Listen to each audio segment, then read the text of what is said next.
నెల్లూరు జిల్లాలో మండలాల విభజనపై సీఎం చంద్రబాబు వెంటనే ప్రజలకు సమాధానం చెప్పాలని బీజేపీ నేత మిడతల రమేష్ డిమాండ్ చేశారు. జిల్లాలో మండలాల విభజన వ్యతిరేకిస్తూ Bharatiya Janata party, BCY party నేతలు నిరసన ర్యాలీ చేపట్టారు. నెల్లూరు కలెక్టరేట్ ఎదుట భారీ ధర్నా చేపట్టారు. సేవ్ నెల్లూరు అంటూ నినాదాలు హోరెత్తించారు. అర్ధనగ్న ప్రదర్శన చేపట్టారు. ఈ సందర్భంగా కలెక్టరేట్లో జరిగిన ప్రజా సమస్యల పరిష్కార వేదికలో కలెక్టర్ హిమాంశు శుక్లాను వారు కలిసి వినతిపత్రం అందజేశారు. నెల్లూరులోని మండలాలను విభజన చేయవద్దని కోరారు. అనంతరం నేతలు మీడియాతో మాట్లాడారు. మండలాలను విభజించడం వల్ల అనేక ఇబ్బందులు, జల వివాదాలు ఏర్పడతాయన్నారు. నెల్లూరు జిల్లా ప్రజలకు అన్యాయం జరుగుతుంటే ఉప ముఖ్యమంత్రి పవన్ కళ్యాణ్ ఎందుకు మౌనంగా ఉన్నారని ప్రశ్నించారు. ఇద్దరు ముగ్గురు వ్యక్తుల కోసం నెల్లూరు నుండి రాపూరు, కలువాయి, సైదాపురం వేరు చేయడం బ్రిటిష్ పాలన కంటే దుర్మార్గంగా ఉందన్నారు. ఈ కార్యక్రమంలో బీజేపీ, బీసీ సంఘం, బీసీవై పార్టీ నాయకులు, కార్యకర్తలు, 3 మండలాల ప్రజలు పాల్గొన్నారు.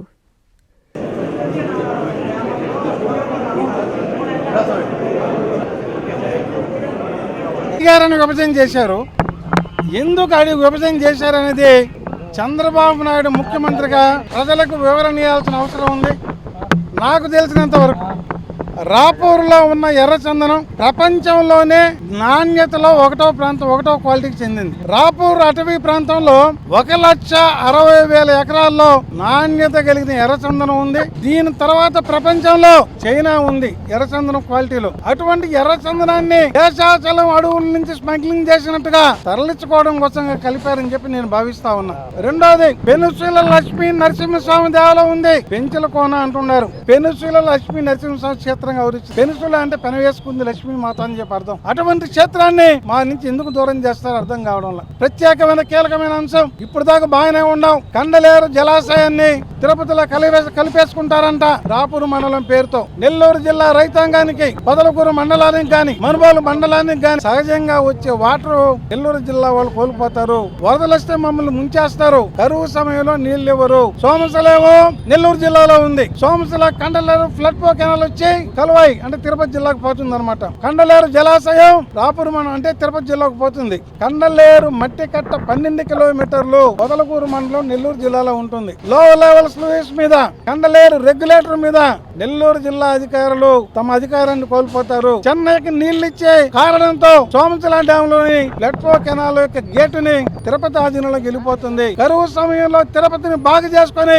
నెల్లూరు ప్రజలను ముంచాలని చెప్పి చూస్తున్నారు. దీన్ని మేము వ్యతిరేకిస్తున్నాం. సైదాపురం మండలంలో మైకా మైన్స్ గానీ, వైట్ పార్జీ గానీ ఆ నిల్వలు అధికంగా ఉన్నాయి. ఆ నిల్వల కోసం మీరు ఈ విధంగా కలుపుతున్నారని చెప్పి మాకు తెలుసు. ప్రత్యేకించి కండలేరు ముంపు జలాశయం నిరుద్యోగుల సమస్య ఉంది. నిరుద్యోగులకి 2,500 మంది లిస్టు తయారు చేయమని కోరుతున్నారు. ఉండే వాళ్ళకే ఉద్యోగాలు ఇవ్వలేదు. జిల్లా విభజన గాని జరిగితే జిల్లాల లిస్టు కూడా తారుమారైపోతాయి.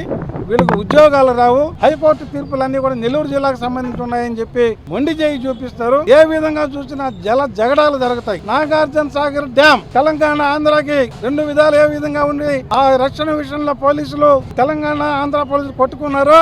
నెల్లూరు జిల్లా అధికారులు, తిరుపతి జిల్లా అధికారులు కొట్టుకునే పరిస్థితిని కండలేరు డ్యామ్ కి తీసుకువచ్చారు. మంచి పద్ధతి కాదు. అన్కండిషనల్ గా 2 వ్యక్తుల కోసం జిల్లాను విభజిస్తున్నారు. పూర్వపు వాళ్ళ చరిత్ర చూడండి. స్మగ్లింగ్ యాక్టివిటీ నుంచి ఎర్రచందనాన్ని గాని, పెంచల నరసింహరావుని గాని, కండలేరు జలాశయాన్ని గాని, మైకా మైన్స్ నుంచి గాని కాపాడుకోవాల్సిన బాధ్యత ఉంది. సేవ్ నెల్లూరు పేరుతో మీరు నిరసన తెలియజేస్తున్నాం. బాలాజీ, చేనేత ఐక్య కార్యాచరణ కమిటీ జిల్లా అధ్యక్షుడిని. నెల్లూరు జిల్లాలో బ్రిటిష్ వాళ్ళకి ముందు రాజుల కాలం నుంచి సింహపూరిలో ఉండే రాపూరు, కలువాయి, సైదాపురం మండలాలని ఈ ప్రభుత్వం కనీసం రాజకీయ పార్టీలతో గాని, ప్రజా సంఘాలతో గాని కనీసం సమీక్షలు చేయకుండా ఏకపక్షంతో తిరుపతి జిల్లాలో కలుపుతామని గెజెట్ ప్రకటించారు. ఇది చాలా దుర్మార్గం. రాపూరు, కలువాయి, సైదాపురం మండలాలు నెల్లూరుతో ఎంతో అనుబంధం ఉన్నాయి. ముఖ్యంగా కండలేరు డ్యామ్ నెల్లూరు జిల్లాలో ఉంది. ఈ డ్యామ్ ని తిరుపతి జిల్లాలో కలిపితే రైతాంగం ఎంతో నష్టపోతారు. ఇలాంటి ఘోరమైన అన్యాయం జరుగుతుంటే జిల్లాలో ఉండే 2 మంత్రులు గాని, ఒక ఎంపీ గాని, ఎమ్మెల్యేలు గాని ఇంతవరకు నోరు తెరవలేదు. ఎందుకోసము? మీ చీకటి వ్యాపారాల కోసమా? ఇసుక, రియల్ ఎస్టేట్, మైనింగ్ వీటిల్లో మీ యొక్క బొక్కలు బయటపడతాయనా మీరు నోరు తెరడం? ఇది చాలా దుర్మార్గం. మీరు గాని నోరు తెరవకపోతే నేపాల్లో ఏ విధంగా అయితే ప్రజాప్రతినిధుల మీద ప్రజలు తిరగబడ్డారో అదే విధంగా జిల్లాలో ఉండే ప్రజానికం అంతా మీ మీద తిరగబడే రోజులు వస్తాయి. కేవలం ఓటేశారు, 5 సంవత్సరాలు మమ్మల్ని ఏమి చేయలేరు అనే ధీమాలో ఉండారు. ప్రజల మనోభావాలతో ఆడుకుంటే ప్రజలంతా గమనిస్తున్నారు. ఎంతో విశిష్టమైన పెంచలకోన నరసింహస్వామి ఎన్నో లక్షల సంవత్సరాల నుంచి జిల్లాతో అనుబంధం ఉంది. అలాంటి భక్తుల యొక్క మనోభావాలు ఈ రోజు ఎంతో దెబ్బతున్నాయి. అయినా మీకు చలనం లేదు. వెంటనే దీని మీద ప్రభుత్వానికి మీరు నివేదికలు ఇవ్వాలి. ముఖ్యమంత్రి గారు వెంటనే దీని మీద దృష్టి పెట్టాలి. ఎలక్షన్ ముందు ఊగిపోయాడు పవన్ కళ్యాణ్, ఈ రోజు ఎట్టుపోయాడు. ఎందుకు ఆ మౌనంలో ఉండడం మాకు అర్థం కావడం. ఇంత ఘోరమైన అన్యాయం మా జిల్లాకు జరుగుతుంటే ఆయన ఎందుకు స్పందించడం లేదు అర్థం కాదు. ఇది గాని వెంటనే ఆపకపోతే మా యొక్క ఉద్యమం తీవ్రతరం అవుతుందని ఈ సందర్భంగా తెలియజేస్తున్నాం.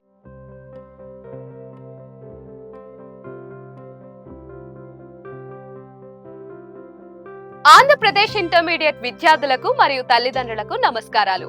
ఆంధ్రప్రదేశ్ లో బిగ్గెస్ట్ ఎడ్యుకేషనల్ ఎక్స్పో ఇప్పుడు మన నెల్లూరులో నేషనల్ ఎడ్యుకేషనల్ కన్సల్టెంట్స్ అసోసియేషన్ వారి తరపున డిసెంబర్ 13 మరియు 14వ తేదీల్లో అనిల్ గార్డెన్స్ లో నిర్వహించబడుతుంది.